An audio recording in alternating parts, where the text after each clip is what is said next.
Welcome back. Today we're talking with David Kennedy on grief. So David, we've had quite a few conversations about different aspects of grief. The last conversation we were talking about ambiguous loss. And I want to kind of take it into that direction of what are some of the practical ways that we can help families who are experiencing ambiguous loss? I think it's important to recognize that there are some families where when they come into this experience, when a parent or grandparent or family member has developed dementia or Alzheimer's, that some families almost, and I don't want to say naturally, but they have a way of adjusting, and probably that's something they've learned in life that allows them to, the kind of phrase would be go with the flow. But the idea of life has changed, and what do I need to do now in order to do that? However, I think that the majority of families, probably like me, needed to have a little bit of direction and help to say, okay, what is it that works and what doesn't? And again, there's a couple of ways to do that. And you've observed this, how some families learn by what they do and what doesn't work.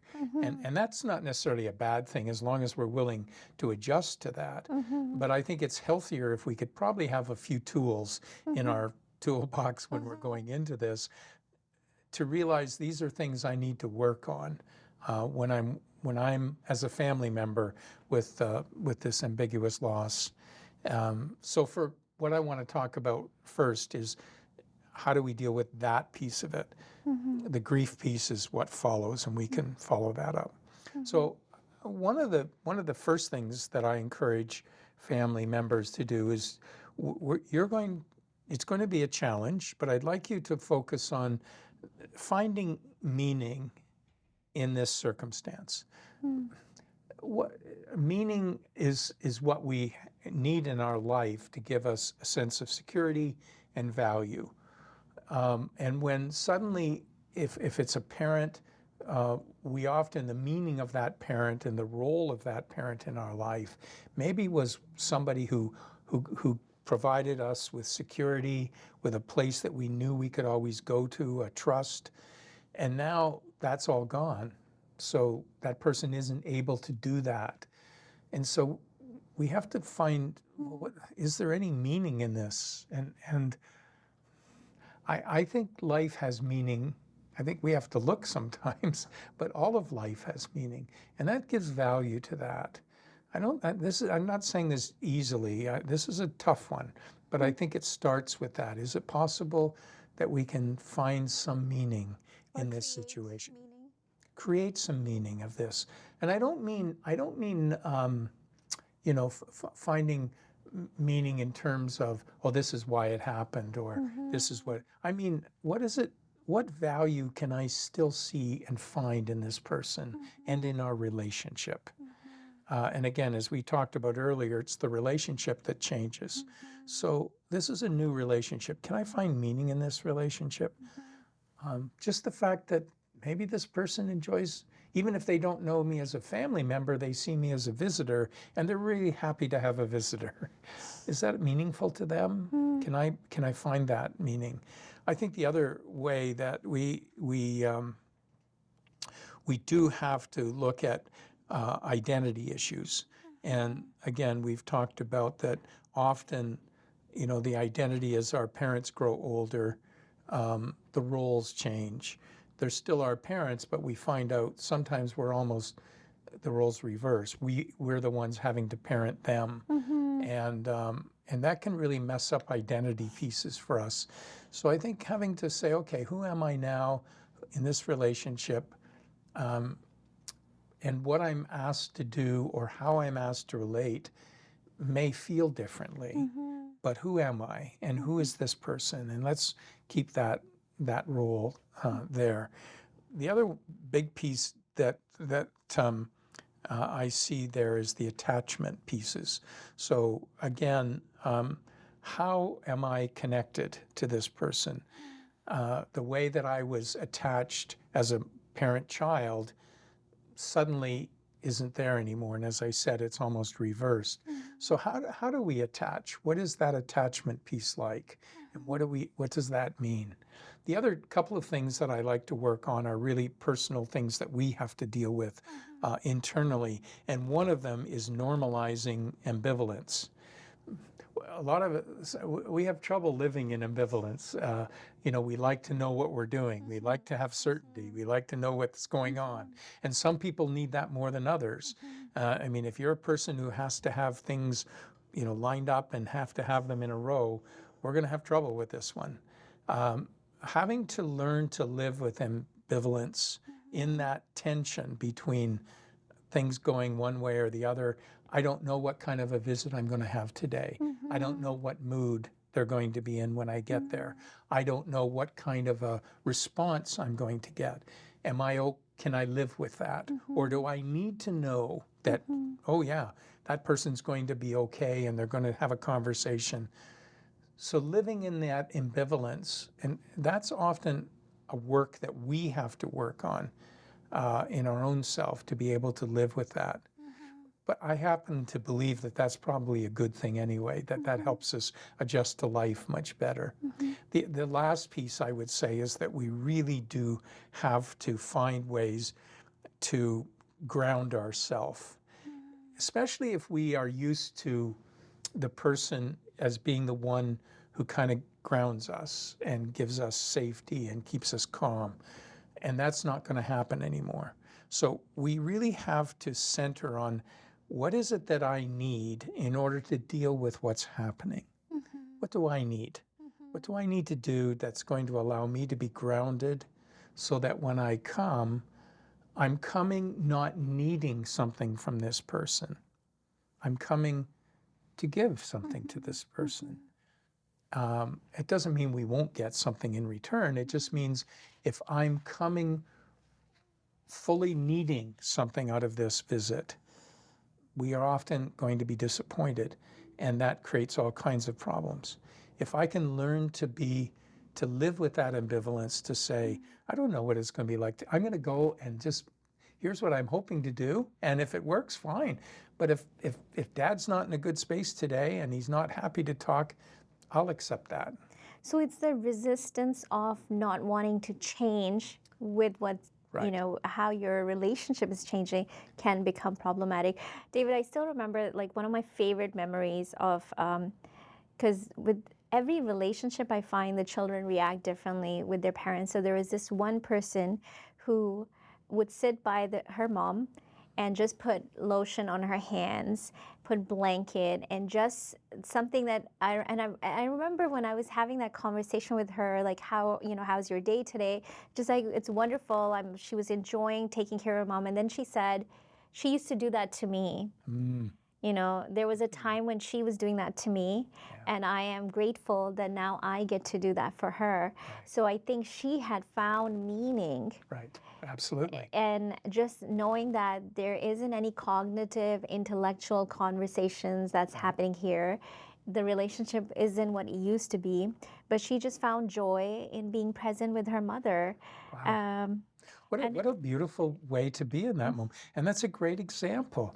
And isn't that the circle of life? I mean, our parents, they do that for us when we are not cognitively interacting with them, but they do it out of love, and that it's enough. Yes. This is enough. This is what you need, and this is enough.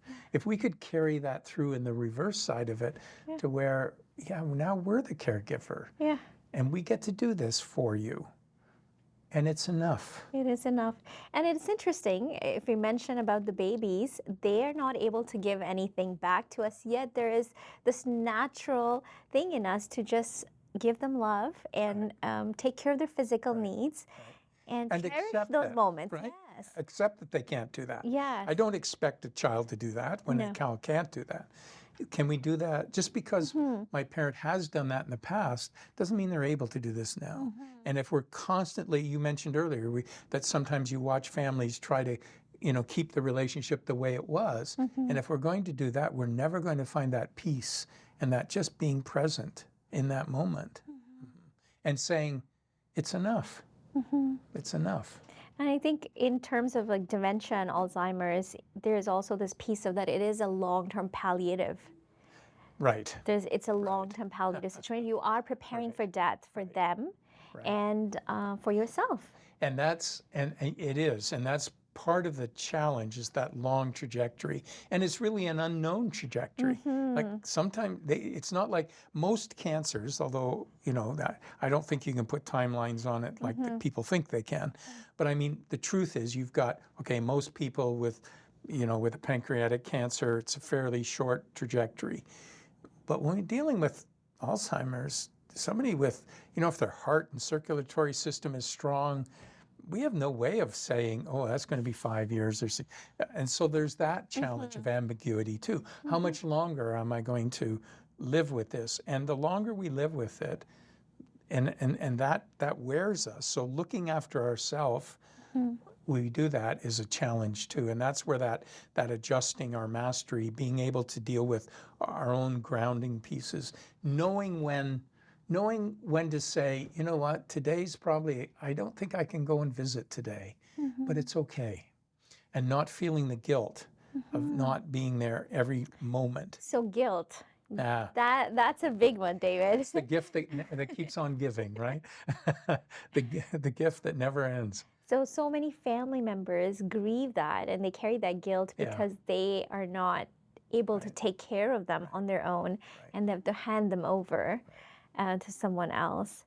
And I understand that. There's a lot of guilt on that. And that can be a cultural piece too, where certain cultures have that expectation. It's not even a question, it's an expectation. And then the reality of that is that life presents itself in ways that's just not possible.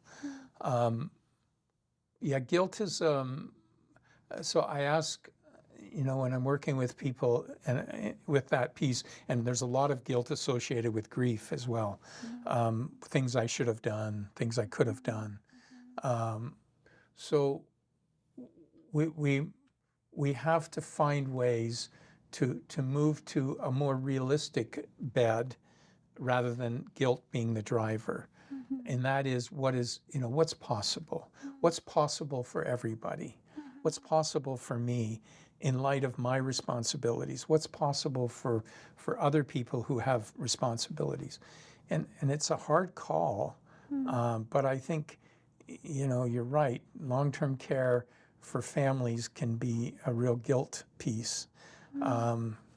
And then I come back to what you said about palliative, and you're right, it's a trajectory, but we don't often think of it that way, so we're not preparing for death, or and this is one of the things that ambiguous loss does, the kind of grief it presents is what we call anticipatory grief. And I've had a lot of people say to me, oh, my mom's had Alzheimer's for 5 years, I've done all my grieving, when she dies, I'm not going to grieve because I've done it all. And I say to them, well, let me prepare you for something, because you can't, you're right, you're grieving all those 5 years, but you're not grieving death because it hasn't happened. We can't grieve what hasn't happened.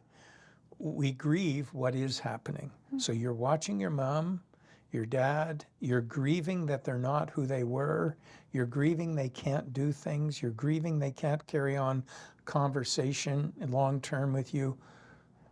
Those are the grief pieces, and we need to honor those. We need to mourn those. But the truth is, you don't know what it's going to be like when they die. And then when they do die, initially there's this sense of relief. Oh. And that catches you by surprise because you're not expecting to feel that relief. Not like that. No. But the relief often is short-lived because then the guilt kicks in.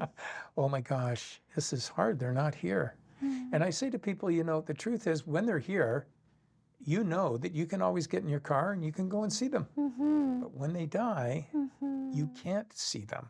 And that's the piece that death brings into the grief that we can't do ahead of time.